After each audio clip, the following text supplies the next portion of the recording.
The high desert sun beat down on Silver Creek, bleaching the dust of the main street to the color of bone. It was a Tuesday, the one-year anniversary of the day the world had ended. Kalen stood before the teller's cage in the Silver Creek Bank, his hat held respectfully in his hands, the scarred knuckles a stark contrast to the polished brass of the grill. He was a man made of the very landscape he inhabited, so hard lines, weathered features, and a watchfulness that bordered on predatory. His heritage was a tapestry of Irish grit and Chiricahua Apache resilience, a combination that made him formidable. But today, he was not a gunslinger or a legend. He was just a father, a widower, trying to perform a sacred duty. "The box is number 37, he said, his voice a low rumble that seemed to absorb the ambient sounds of the quiet bank, the ticking of the regulator clock, the rustle of paper, the distant clang of the blacksmith's hammer. It's in my name, and my wife's. Leanna Kalen." The teller, a young man named Peterson, with a nervous tick in his left eye, swallowed hard. Everyone in the territory knew of Kalen, and everyone knew of his loss. "Of course, Mr. Kalen." Right away. He scurried into the vault, the heavy steel door swinging open with a well-oiled groan.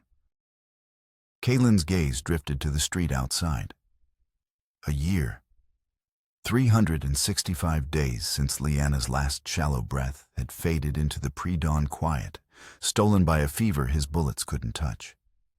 Grief wasn't a wound that healed. It was a landscape he now inhabited as vast and unforgiving as the Arizona territory itself. His ranch, Whispering Rock, had become a monument to silence. His 5-year-old son, Cody, moved through their small cabin like a ghost, his laughter a forgotten language. Today was Cody's 6th birthday, and Kalen was here for the only thing of value Leanna had left behind, a small silver locket on a delicate chain. It had belonged to her mother and her mother before that. It was Cody's birthright, a tangible piece of the woman who had brought him into the world. Peterson returned, placing the heavy tin box on the counter with a respectful thud. "If you'll just sign the ledger, sir." Kalen dipped the pen in the inkwell, his large hand surprisingly steady as he signed his name. As he reached for the box, the peaceful Tuesday morning shattered. The batwing doors of the bank flew open with a violent crash. 4 men, their faces obscured by dusty bandanas, stormed in. They moved with a cold, brutal efficiency that spoke of long practice. 2 fanned out their revolvers leveled at the handful of customers who froze in terror. A 3rd stood guard at the door. The leader, a tall man with eyes the color of faded denim, vaulted over the counter and pressed the muzzle of his Colt Peacemaker against Peterson's temple. "Don't nobody be a hero." The leader snarled, his voice a gravelly rasp. "We ain't here for your pocket money. We're here for the banks." Kalen had not moved. He stood by the counter, his hands held loosely at his sides, his body a study in deceptive calm. Inside, the predator that had slept for a year was beginning to stir. He cataloged the men, their weapons, their positions. He felt the familiar cold fire of vigilance begin to burn in his gut, pushing back the fog of grief. The leader shoved a canvas sack at Peterson. "Boxes 21, 37, and 42. Now." The number struck Kalen like a physical blow. 37. Leanna's box. This wasn't random. The cold fire in his belly became a blaze. Peterson, trembling, fumbled with the keys. An elderly woman near the back whimpered, and one of the gunmen swung his pistol toward her. "Shut her up." Without conscious thought, Kalen acted. In a movement too swift for the eye to follow, he grabbed the heavy inkwell from the counter and flung it. The thick glass bottle spun through the air and smashed against the gunman's temple. The man grunted, staggered, and went down in a heap. All hell broke loose. The leader whirled, firing a shot that splintered the wood of the counter where Kalen's head had been a second before. Kalen was already moving, diving behind an ornate writing desk. The guard at the door fired the bullet, tearing through the plush upholstery of a chair. Kalen's hand went to the Colt holstered at his hip, a familiar weight he hadn't drawn in anger in over a year. But there were two innocent customers, and the teller caught in the crossfire. A gunfight was a fool's game. The leader, seeing his advantage slipping, made a decision. He grabbed the sack from the still-frozen Peterson, who had only managed to get Liana's box and one other inside, and pistol-whipped the young teller into unconsciousness. "Forget the rest, let's go." The remaining two gunmen laid down a volley of covering fire, shattering windows and chewing chunks of plaster from the walls. They dragged their stunned compatriot out the door and leaped onto their waiting horses. Kalen rose from behind the desk, his face a mask of cold fury. He rushed to the doorway, his Colt finally in his hand, and watched them gallop down the street, disappearing in a cloud of alkali dust. They were gone, and with them, the last piece of his wife. The silver locket intended for his son was now in the hands of thieves. This was more than a robbery. It was a desecration, a violation of a memory he held sacred. The silence in his soul was over, replaced by the deafening roar of a promise. He would find them. He would get it back. And he would make them pay not with justice, but with retribution. The ghost of the man he used to be had just been resurrected. The wind that swept through Coyote Jaw Pass carried no comfort. It was a raw, restless thing scraping over sun-baked rock and skeletal Ocotillo, a constant sigh that mimicked the emptiness in Colin's soul. Before he had heard music in that wind, the whispered promises of rain, the secrets of the shifting seasons. Now it only carried the echo of loss. His ranch Whispering Rock had become a monument to that silence. The cheerful chatter that had once filled the small cabin was gone. The scent of cornbread and wild sage that once clung to the air had been replaced by the stale odor of neglect and whiskey. In the days following the robbery, Kalen's rekindled fury had settled into a grim, simmering resolve. He'd spoken to Sheriff Brody, a man whose spine seemed to be made of jelly, and received only platitudes and promises of a posse that never materialized.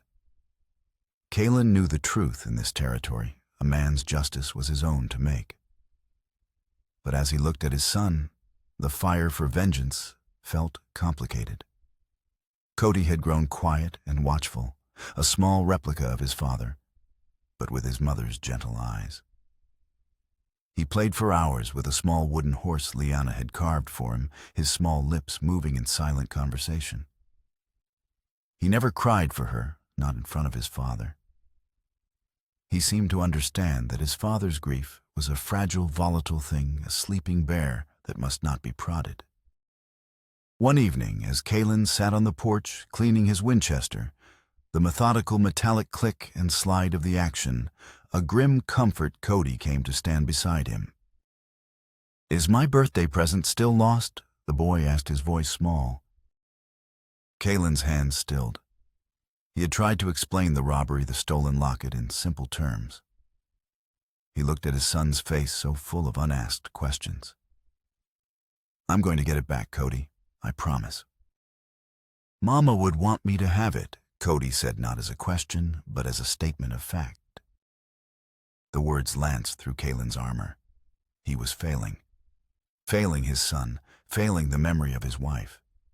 The ranch was dying, his son was fading, and he was drowning. A week later, the mail rider, a wiry old prospector named Peterson, left a letter in the box at the end of the long track leading to the ranch. It sat there for 2 days before Kalen bothered to retrieve it. The envelope was addressed in a delicate, unfamiliar hand. It was from St. Louis.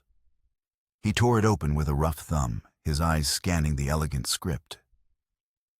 It was from Serafina, Liana's younger sister. He'd met her only once at his wedding 5 years ago.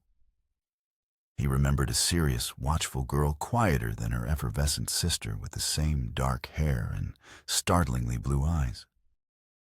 The letter was concise. She had only just received word of Lyanna's passing, the news having taken months to travel. She expressed her profound sorrow and then came to the point. She knew Kaelin had a young son.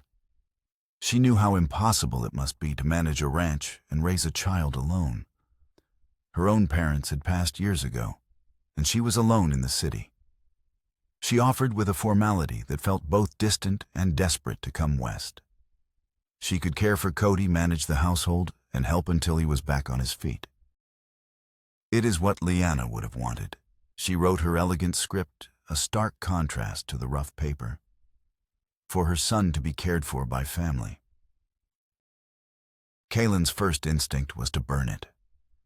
The thought of another woman in Lyanna's house, a woman who shared her face, felt like a violation, a concession that Lyanna could somehow be replaced. He crumpled the paper in his fist. A pale imitation, a ghost. But that night, Cody's nightmares, which had been quiet for a time, returned with a vengeance. His cries were sharp and terrified. Kaelin went to him, and for the first time in months, he gathered the small, trembling boy into his arms. Cody buried his face in his father's chest, his small body racked with sobs that finally broke free. "I miss her," Cody choked out. "I miss Mama's stories." Holding his son, feeling the desperate tremor of his small frame, Kaelin felt the first crack in the ice that had encased his heart. He was not enough. His grief and his quest for vengeance were poisons, and they were sickening his son. He couldn't give Cody the softness he needed, the stories, the gentle hands, the maternal warmth that had been ripped from their lives. He was a rock, a fortress, but a small boy could not live on stone alone. The next morning, with hands that shook slightly, he smoothed out the crumpled letter. He found a pen and a spare sheet of paper, and in his rough, blocky script, wrote a single word, "Come." He sent it off with Peterson the next day, a surrender and a prayer all in one. He didn't know if he was inviting salvation or simply a more complicated kind of damnation into his home, but he knew with a certainty that chilled him to the bone that he could not go on as he was. The stagecoach that rattled into Silver Creek was caked with the ochre dust of 1,000 merciless miles.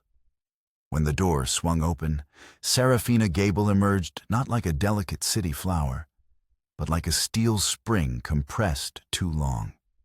She took a deep breath of the dry pine-scented air, a world away from the damp cobblestones and coal smoke of St. Louis. The overwhelming smells of dust, pine, and horse leather filled her senses. She was paler than Kaelin remembered, and thinner, but the same fierce intelligence burned in her blue eyes. They were Lyanna's eyes, yet they held a different light, not the soft, gentle glow of her sister, but the sharp, assessing glint of a blacksmith's forge.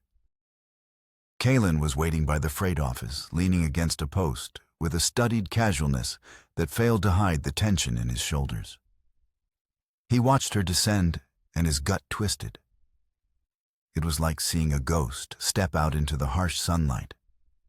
The shape of her face, the way she held her head, the cascade of dark hair pinned beneath a practical bonnet. It was all Lyanna. But the set of her jaw was firmer, her posture more rigid. She was a painful memory and a stark stranger all at once. Their greeting was an awkward, brittle thing. "Mr. Kaelin," she said, her formal, articulate voice clear and steady, betraying none of the turmoil her journey must have entailed. "Ma'am," he grunted, tipping his hat an inch. He took her bag, surprised by their weight. He had expected frills and lace, not the dense heft of books and practical necessities. The ride to Whispering Rock was conducted in a near total silence, broken only by the creak of the wagon wheels and the jingle of the harness. Serafina sat ramrod straight on the buckboard seat, her gaze sweeping across the rugged alien landscape. The sun hammered down on a world of cracked earth and crimson buttes, the air shimmering over the baked alkali flats. She saw a land of stark beauty and unforgiving harshness, a place that could swallow a person whole. Kalen felt her scrutiny, not just on the landscape, but on him. He kept his eyes fixed on the horizon, his profile as rigid as the distant mesas. When they finally crested the rise that overlooked the ranch, Serafina's composure momentarily faltered. A small gasp escaped her lips. The place looked desolate, a sagging porch, a field of withered corn stalks, and a palpable air of neglect that seemed to seep from the very logs of the cabin. This wasn't the thriving homestead Lyanna had described in her letters. This was a place where hope had come to die. Cody was standing in the doorway, a small solitary figure. His eyes widened as the wagon drew closer, fixing on Serafina. She saw a child drowning in a world too big and too quiet for him. As Kalen reined in the horses, she stepped down from the wagon before he could offer a hand, her skirts rustling in the dust. She knelt, bringing herself to the boy's level. "Hello, Cody," she said, her voice softer now. "I'm your Aunt Serafina." The boy stared, his gaze flicking from her face to his father's and back again. He saw his mother's eyes looking back at him from a stranger's face. He took a hesitant step forward, then another, until he was standing right before her. He slowly raised a small, dirt-smudged hand and gently touched her cheek. "You look like Mama," he whispered, his voice full of a heartbreaking awe. A wave of emotion so powerful it threatened to buckle her knees washed over Serafina. This was why she had come, this small, lost boy. She swallowed hard against the lump in her throat and offered him a small, genuine smile. "I know, sweet boy. I know." Kalen watched the exchange from a distance, his heart a cold, heavy knot in his chest. Seeing her with his son, seeing the boy's instant, desperate connection to the ghost of his mother, felt like a fresh betrayal. It was a confirmation of his own inadequacy. He turned away, busying himself with the horses, the rattle and clink of the harness a welcome distraction from the scene unfolding on his porch. The first sign of trouble beyond Kalen's own grief began subtly. A dozen head of cattle gone missing from the north pasture. A week later, another 15. When Kalen rode out to investigate, he found what he'd half expected, the tracks of shod horses purposefully driven over the cattle prints to obscure them. The tracks led east toward the sprawling empire of Bartholomew Thorne. Thorne was a man who collected land the way other men collected coins. His vast Thorne dominion bordered Kalen's property, and he had long coveted Kalen's land, not for its grazing, but for the reliable creek that cut through it, a lifeline in the arid landscape. While Lyanna was alive and Kalen was a pillar of strength, Thorne had kept a respectful, if predatory, distance. Now he sensed blood in the water. The discovery was a splash of icy water cutting through the last vestiges of Kalen's apathy. He spent the next week riding the fence lines, a nocturnal creature patrolling the vast expanse of his property. The rustling stopped. His silent, watchful presence was message enough for Thorne's hired hands. But Thorne was not a man to be so easily deterred. Serafina was the one who found the next attack. She had gone to the creek to fetch water and found 2 dead trout, their white bellies gleaming in the sun, an oily sheen on the water's surface. Poison. It was a cowardly, vicious attack. Not enough to kill the creek entirely, but enough to sicken the cattle and serve as a brutal warning. Kalen's rage was a terrifying thing to behold. It was not loud or explosive, but a cold, silent fury that seemed to emanate from him in waves. This was an attack not just on his livelihood, but on his very home. He rode into Silver Creek 2 days later, not looking for a brawl, but for something more precise, a demonstration. He found Thorne's foreman, Gus Riley, holding court in the Lucky Spur Saloon. Riley was a big man running to fat with a florid face and small, mean eyes. Kalen pushed through the batwing doors, and the saloon fell quiet. He walked to the bar, ordered a whiskey, and turned, leaning back against the polished wood. "Had some fish go belly up in my creek the other day," Gus Kalen said, his voice deceptively calm. "Funny thing, tasted a little like your brand of cowardice." Riley's face darkened. "You accusing me of something, half-breed?" The slur hung in the air. Kalen didn't flinch. "I'm stating a fact. A coward sneaks onto another man's land in the dark, poisons his water." Riley shoved his chair back and stood, his hand drifting toward the revolver at his hip. "You got a big mouth for a man who just lost everything." "I haven't lost everything," Kalen said, his voice dropping to a near whisper that was somehow more menacing than a shout. "But you're about to lose the use of that hand." It happened faster than anyone could follow. As Riley's fingers brushed the handle of his gun, Kalen crossed the space between them in a single step. His left hand clamped down on Riley's wrist like a steel trap. With his right, he picked up a half-full beer stein from the table. "This is my warning, Gus," he hissed. "Tell Thorne my land is not for sale. My water is not for the taking. And the next man I find on my property who isn't invited will be buried there." He punctuated the sentence by smashing the heavy stein down on Riley's gun hand. The crunch of bone was sickeningly loud in the silent room. Riley screamed. Kalen placed a coin on the bar for the whiskey and walked out. While he was gone, Serafina took the wagon into town for supplies. In the general store, she was approached by Martha Abernathy, the doctor's wife. "My dear, you need to be careful," the woman whispered, her eyes darting around. "Bartholomew Thorne is not a man who takes insults lightly. This isn't just about land. He wanted your sister, you know. Before Mr. Kalen came along, he courted her. Liana chose Kalen. Thorne has never forgiven him for that. There's old history there. A great deal of unhappiness tied up with your family and the Thornes. Something about your father. An unfortunate affair from years ago." A cold knot formed in Serafina's stomach. This was a poisoned history, a festering resentment. As they rode home, she told Kalen what she'd learned. "She saw the good in everyone," Kalen said, his voice rough. "I saw him for what he was, a predator. She chose me, and he's never forgotten it.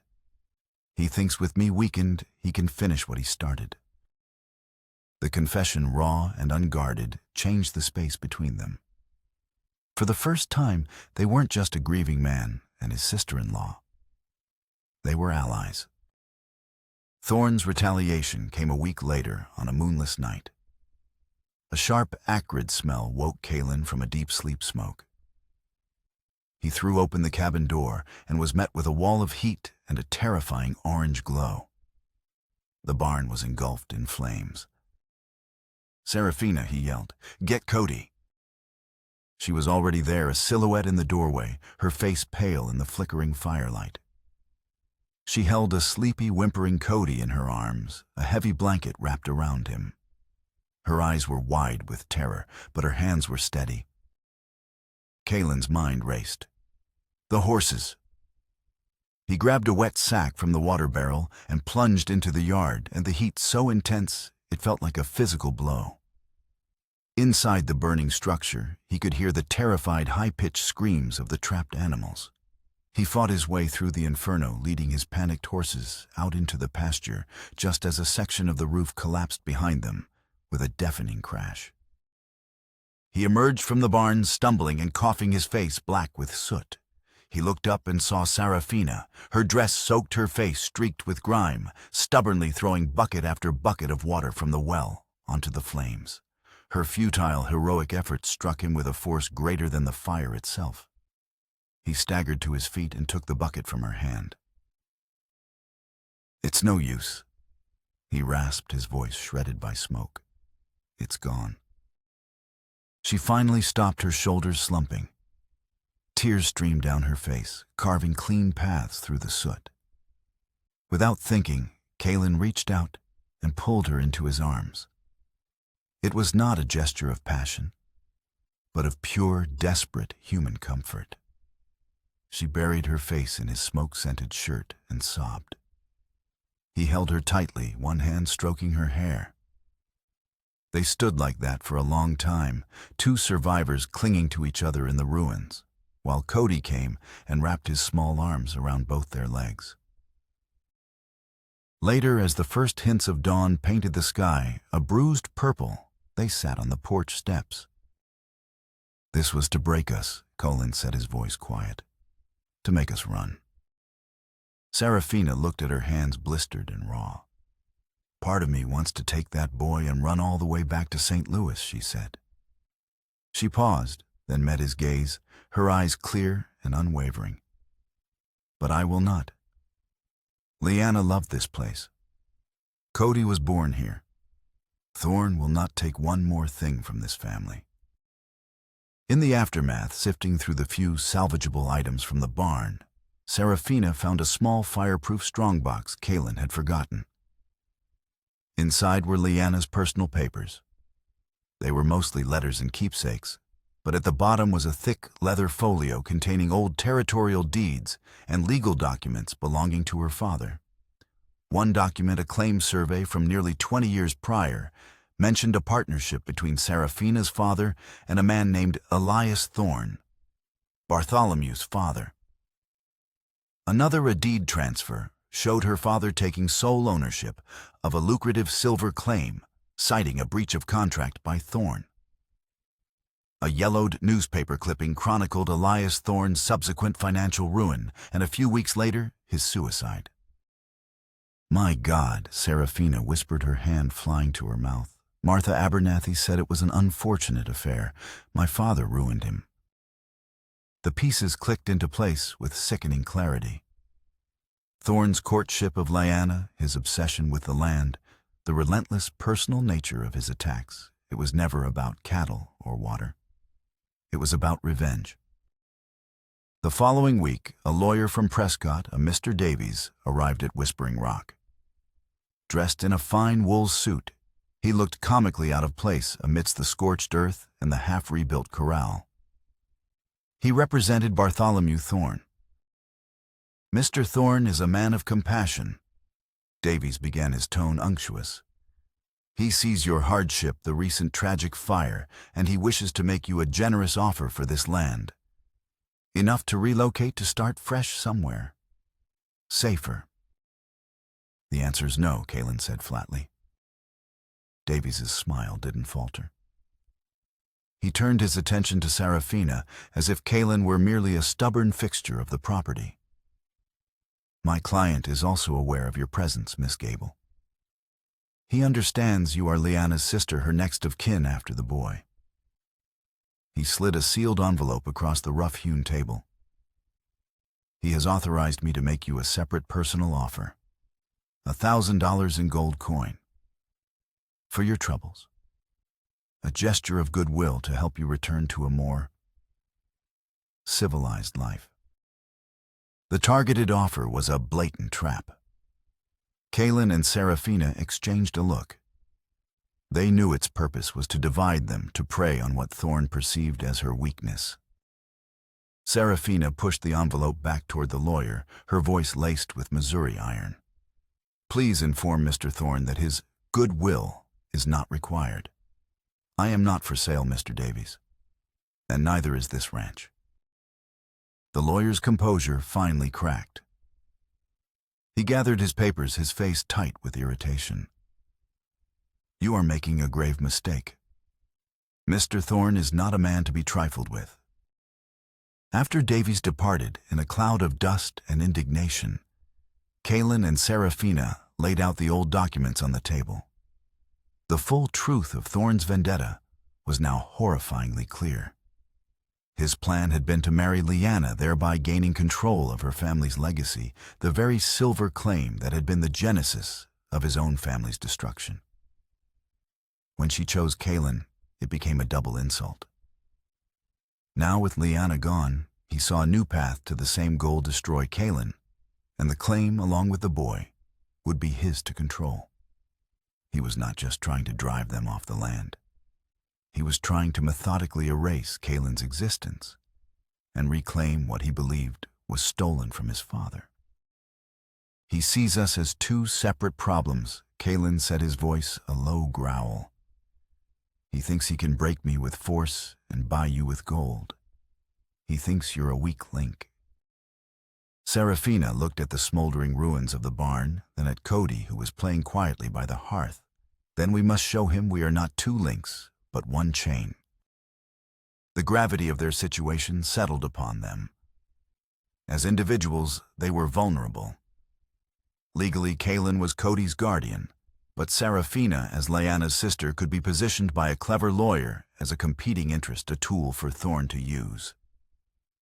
United, they were a fortress. An idea desperate and strategic began to form in Kalen's mind. It was a proposal born of grim necessity, but as he looked at Serafina, her strength, her resilience, her unwavering loyalty, he realized it was steeped in something far deeper. That evening, as the sun set, casting long shadows from the rebuilt fence posts, Kalen turned to her. There was no grand gesture, no flowery speech. His words were as stark and honest as the landscape around them. "Marry me, Serafina." She stared at him, her blue eyes wide with surprise. He went on, his voice rough with an emotion he couldn't name.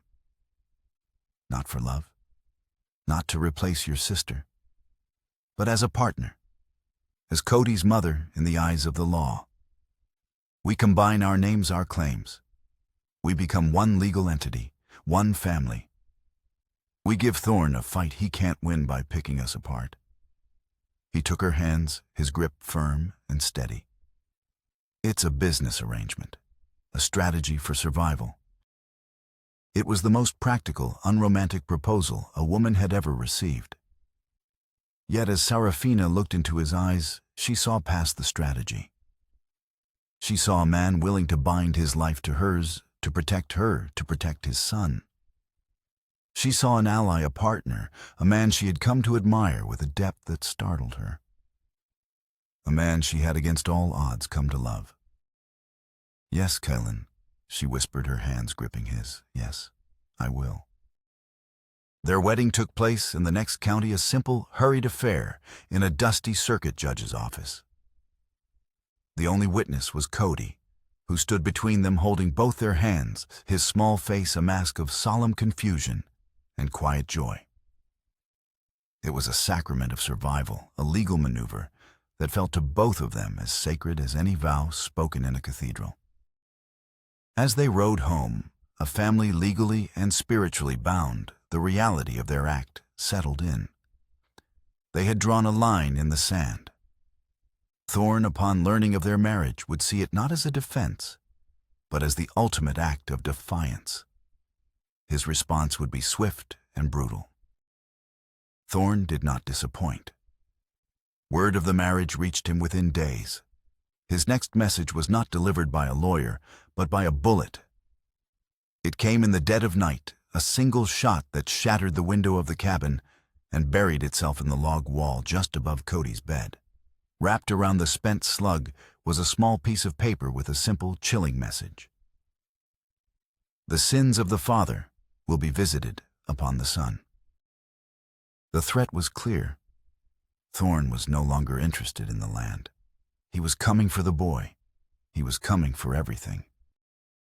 Realizing they were now targets for elimination, not eviction, Kalen knew they could not wait for the next attack. He sent a desperate message with the mail rider to a retired U.S. Marshal in Prescott, a man he'd ridden with years ago, praying it would arrive in time. Then he began to prepare for a siege. But he would not fight Thorn's way. He would not be trapped in the cabin.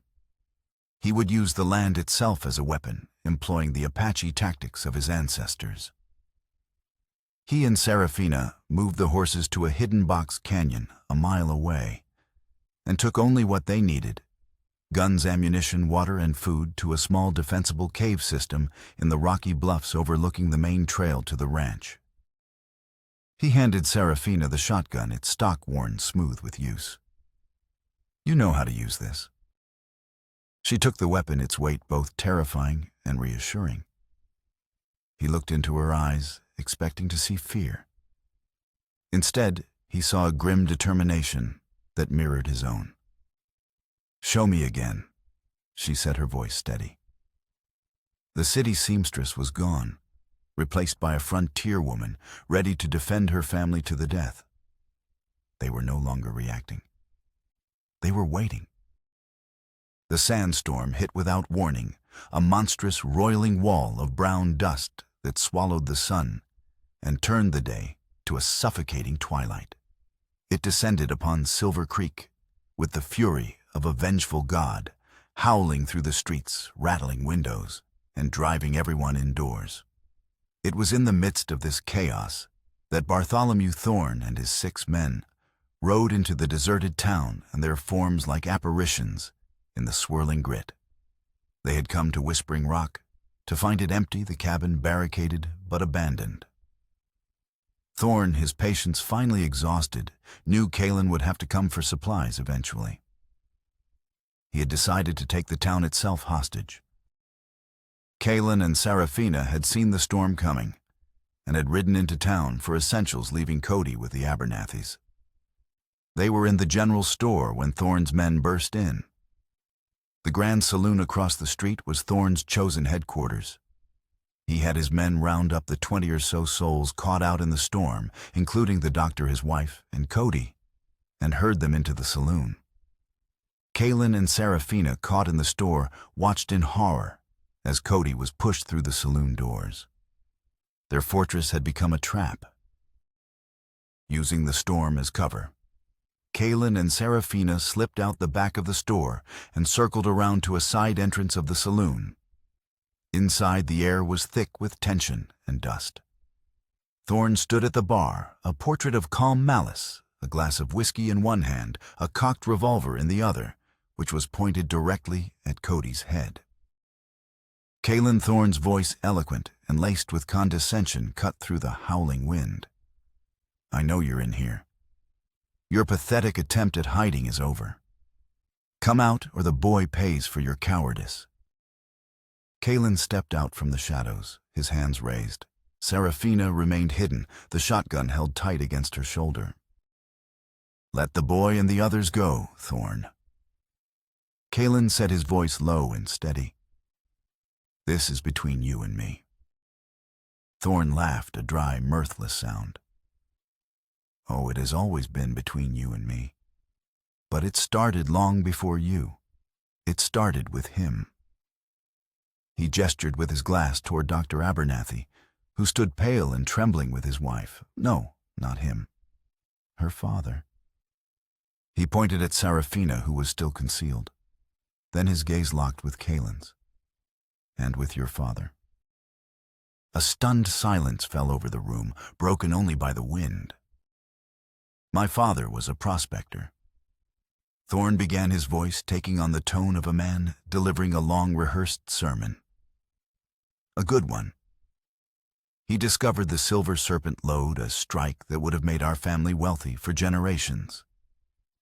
He made the mistake of trusting his partner, a smooth-talking city man named Gable, Serafina's father." Serafina felt her blood run cold. Gable didn't have the skill to find the silver, but he had the cunning to steal it. And he had help. An inside man. A geologist who provided him with a falsified survey, a legal loophole that allowed him to seize the entire claim. My father was ruined. He lost everything. He took his own life a month later. Do you know who that geologist was, Kalen? He was a down-on-his-luck prospector desperate for a stake. A man named Connor Kalen, your father. The revelation struck Kalen with the force of a physical blow. The fight was no longer one of pure good versus evil. It was a complex, tangled web of inherited sins. His own family's legacy was tied to the tragedy that had created his greatest enemy. I courted Lyanna to reclaim my family's honor, Thorn continued, his eyes blazing with madness. She chose you, the son of the man who helped destroy my world. A poetic insult. Now I will finish it. I will take your son, your wife, and your life. I will erase the name Kaelin from this earth, just as your father erased mine. As Thorn reveled in his monologue, Seraphina saw her chance. The saloon was lit by several large oil lamps. Using every ounce of her resolve, she took aim at the one hanging directly over the bar.